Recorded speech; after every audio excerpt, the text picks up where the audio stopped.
और भाई, क्या हाल चाल? बढ़िया वीडियो है, देखना। क्या पता तुम्हारे थोड़े से चक्षु खुले। ज़रूर नहीं है चक्षु खुले। एक ना होता है कि ना क्या कहते हैं, एक सिचुएशन को नई तरीके से देखने का एक नज़रिया आपके लिए हो जाए। ओके, आज बात करते हैं भाई किस चीज़ पे। आज बात करते हैं, हमने देखा है भाई कि पैसा कैसे कमाया जाता है। पैसा कैसे कमाया जाता है, किसी को बना के, शब्द नहीं यूज़ करेंगे, बट किसी का बना के, है ना, किसी के बना के। ओके, क्या दूसरा तरीका है पैसा कमाने का? हाँ, हमने तो एक ही तरीका देखा है भाई। किसी को स्कैमी प्रोडक्ट बेचो और स्कैम कर लो। किसी को 100 रुपये की चीज़ लो और 80 रुपये की सर्विस दो। ठीक है। एक और तरीका होता है, एक मार्केट में एक और तरीका है, डंपिंग। इसके बारे में पढ़ने की भी ज़रूरत नहीं है, जो चाइना करता है ज़्यादातर मार्केट्स में। क्या करता है चाइना? एक प्रोडक्ट बनाएगा, उसको अपनी इंडस्ट्रियल सेक्टर में डालेगा, बहुत ही एफिशिएंट तरीके से बनाएगा। ठीक है, उनकी तो कोई इतने लॉस वॉस है नहीं, बट जो होंगे भी, जो भी वहाँ चलता है। हमें तो ज़्यादा पता नहीं, बट देखा आपने शिनजियांग में जो उनका स्लेव ट्रेड चलता है ना। तो बनाएंगे और इस लेवल पे बनाएंगे ताकि वो दूसरी मार्केट को डिस्टर्ब कर सके। कैसे? ताकि उस कंट्री में अगर वो मैन्युफैक्चर भी करें तो वो जो 100 रुपये की चीज़ उनकी है वो 70 में बेचेंगे। तो ऑफ कोर्स कंज्यूमर क्या करेगा? According to capitalist, according to market forces, people will buy 70 rupees product, simple and straight. China does that. सस्ती चीज़ें लेके, जो मतलब मैन्युफैक्चर करना ऐसा लगता पॉसिबल ही नहीं है कि 1 रुपये की चीज़ बिक रही है, 2 रुपये की चीज़ मिल रही है। अगर हम सिंगल प्रोडक्ट खरीदे तो 10 रुपये की, और अगर थोड़ा गट्टे में खरीदे, जैसे 100 पीस खरीदे, 1 रुपये की। इतनी सस्ती है? एक्चुअली में नहीं है।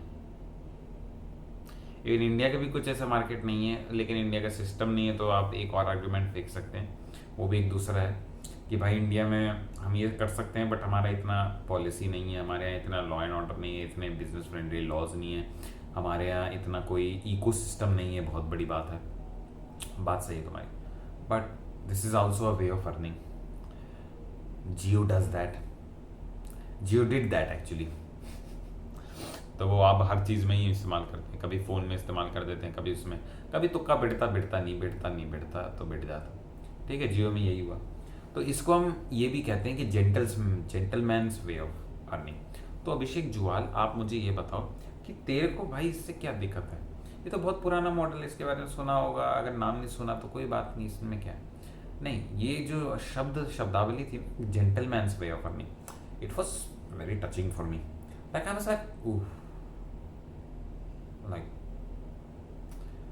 ऐसे ऐसे शब्दों सुन के या फ्रेज सुन के थोड़ा सा ऐसा हो जाता है कि भाई आह, कि ऐसे शब्द भी हैं कि there is a gentleman's way of earning also. So ये मुझे काफ़ी सही लगा कि एक जेंटलमैन कैसे वर्क करेगा, किसी को कम आंक के नहीं, किसी को सामने वाले को कम आंक के नहीं, ठीक है, उसको स्कैम करके नहीं। उसको ज़रूरी नहीं कि, एक और तरीका होता है कि आप ऐसा प्रोडक्ट बेचो, 1000 रुपये में बेचो, लेकिन इतना सुंदर प्रोडक्ट कि सालों साल चले, और मतलब उसको रिफ्यूज़ कर ही नहीं सकते, जितना वो पैसा है उसका वो वर्थ इट है। तो एप्पल भी उसमें आ जाता है, एटलीस्ट जब शुरुआत में आया था तो वैसे हो जाता था। किसी की मैं बढ़ाई नहीं कर रहा, बट स्टिल आप वैसे कह सकते हैं। तो ये भी एक वे ऑफ अर्निंग है। एक ये है डंपिंग वाला, ये जेंटलमैन्स वे ऑफ अर्निंग। तो आपके हिसाब से आपने ये कहीं देखा है आसपास? अगर देखा हो तो ज़रूर कमेंट सेक्शन में बताना भाई। ठीक है, शॉर्ट वीडियो था बट बढ़िया था। क्या are there any ways other than dumping to earn like a gentleman? किसी को ना नीचा दिखाए बगैर, ना छोटा दिखाए बगैर, उसकी इनसिक्योरिटीज़ की टारगेट करे बगैर, क्या हम अगर एक ग्रुप में बैठे हैं तो मजाक कर सकते हैं? ये भी एक कमेंट्री है। क्या जब भी हम कहीं भी जाएं तो बेफालतू में उसको नीचे दिखाना, ऊपर दिखाना, अपने आप को चौड़ा मर्द रखना, या किसी ग्रुप के पीछे पड़ जाना, किसी सेलिब्रिटी की ही बड़ाई करना, ठीक है, क्या हमें यही करना आता है? क्या मजाक के मामले में हम उसकी बॉडी को टारगेट कर रहे हैं, उसके टारगेट कर रहे हैं बेफालतू में उसकी इजाज़त लिए बगैर, ग्रुप ग्रुप सेंस में, क्या वो सही है? तो वैसे ही ये पैसे में भी कंसेप्ट आ जाता है कि स्कैम करके ही अलाउड है, या फिर तुम्हें आइंस्टाइन होना पड़े प्रोडक्ट के लिए। ये भी एक तरीका है अर्न करने का। ऑफ कोर्स डंपिंग की भी बहुत सारी दिक्कतें आ जाती हैं कि भाई फलाना ढिमकाना, फलाना ढिमकाना, फलाना ढिमकाना। अब तुम्हें लगेगा भाई ये तो फिलासफी चैनल था, तुम तो ऐसी ऐसी चीज़ें डिस्कस कर रहे हो, ये समझ नहीं आ रहा ये कि तुमने जीके का बना रखा है। भाई देखो क्या है, चैनल का नाम क्या, आर्टिकुलेट करना। कोई भी सवाल आए, कुछ भी टच हो दिल में मेरे, कोई नया पर्सपेक्टिव जगे, तो बस फेंकेंगे उस पर पर्सपेक्टिव। तो हमने इस पर पर्सपेक्टिव फेंक दिया भाई, ठीक है।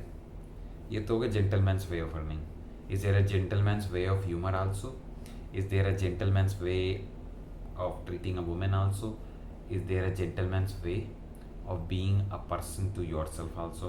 Is there a gentleman's way of being a self-loving person also, a healthy loving person?